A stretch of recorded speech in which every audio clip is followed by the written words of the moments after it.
नमस्कार। मैं मनुवादी ब्रिजेश कुमार मिश्र। स्वतंत्रता दिवस के मायने बदलते जा रहे हैं। अब स्वतंत्रता दिवस के दिन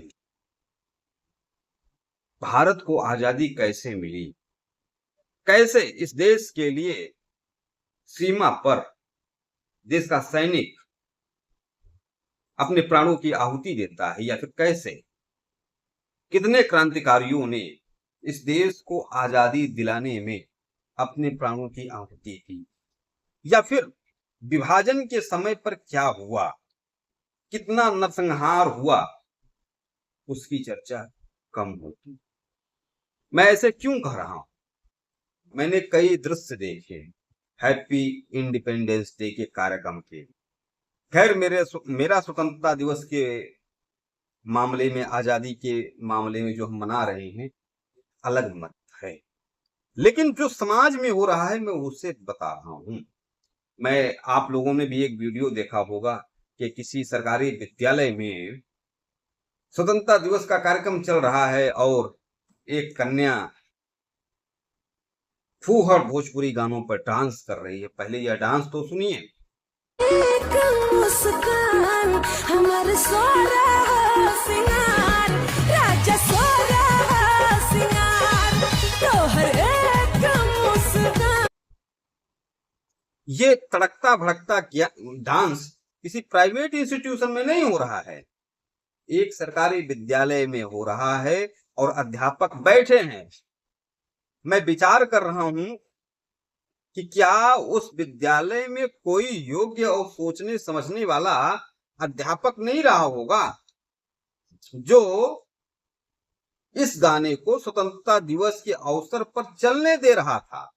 सांस्कृतिक कार्यक्रम होते, देशभक्ति के कार्यक्रम होते, चर्चाएं होती कि देश को आजादी कैसे मिला है, तो समझ में आता बात। लेकिन यहां तो छम्मक छल्लो वाला गाना चल रहा है। और ऐसे ही कई दृश्य मैंने देखा। मैंने नोएडा में एक शॉपिंग कॉम्प्लेक्स में जो गाने चल रहे थे, जंजी टाइप के लोग थे और उन्हें स्वतंत्रता क्या होती है, आजादी कैसे मिली है, इससे मतलब ही नहीं है। मुझे बड़ा सोचकर मैं परेशान होता हूं कि थोड़ा सा भी चिंतन हमारे समाज के लोगों में नहीं है। इन लोगों को शर्म नहीं आती। मनोरंजन का स्थान दूसरा है, मनोरंजन करो, फिर हैप्पी इंडिपेंडेंस डे मन लगाओ। फिर आप उसके लिए अलग मंच होता है। 15 अगस्त के दिन स्वतंत्रता दिवस के नाम पर अश्लीलता और फुहड़ गाने, फिल्मी गाने, चला जाता हूं मैं किसी के धुन में। What nonsense you are doing, क्या आप कर रहे हो?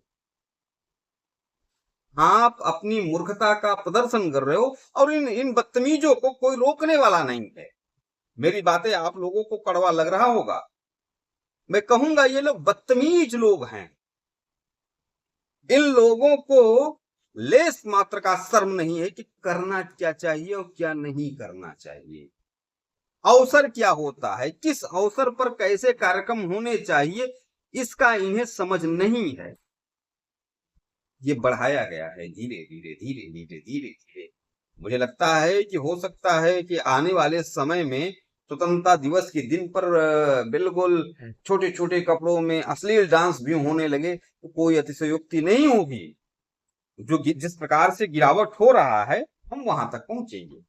खैर, मेरा एक मत और है कि स्वतंत्रता दिवस जो आजादी की का हम मनाते हैं, हम क्यों मना रहे हैं, खासकर सामान्य वर्ग के लोग क्यों उछले, क्यों कूदे? उन्हें तो इस देश के लोकतांत्रिक व्यवस्था में अपराधी की तरह ही ट्रीट किया जाता है। उनके लिए तमाम ऐसे कानून बनाए गए हैं जो सिद्ध करते हैं कि तुम और तुम्हारे बाप दादा अपराधी थे, इसलिए यह कानून तुम्हारे लिए है। खैर, फिर भी आजादी का एक महत्व है। आजादी के लिए, यह देश आजाद हो, उसके लिए हमारे पूर्वजों ने आहुति दी है। उन्हें हमें याद करना चाहिए। हम याद करेंगे, लेकिन मुझे कोई कहे कि आप सेलिब्रेट करो, तो सेलिब्रेट करने जैसा अभी कुछ नहीं है। हो सकता है कि हमारे जिन पूर्वजों ने अपने प्राणों की आहुति दी, अगर वो जिंदा होते और यह दृश्य देखते तो वो छाती पीट रहे होते कि हमने इस क्या इन ये दिन देखने के लिए, आजादी के लिए लड़ाई लड़ी थी और अपने प्राणों की आहुति दी थी। लेकिन ऐसे कृत्यों पर जो इस प्रकार के कार्यक्रम चल रहे हैं, खासकर वो जो सरकारी विद्यालय में चल रहा था, सारे अध्यापकों को, सारे मैनेजमेंट को सस्पेंड कर देना चाहिए। ये बर्दाश्त के योग्य घटना नहीं थी। धन्यवाद।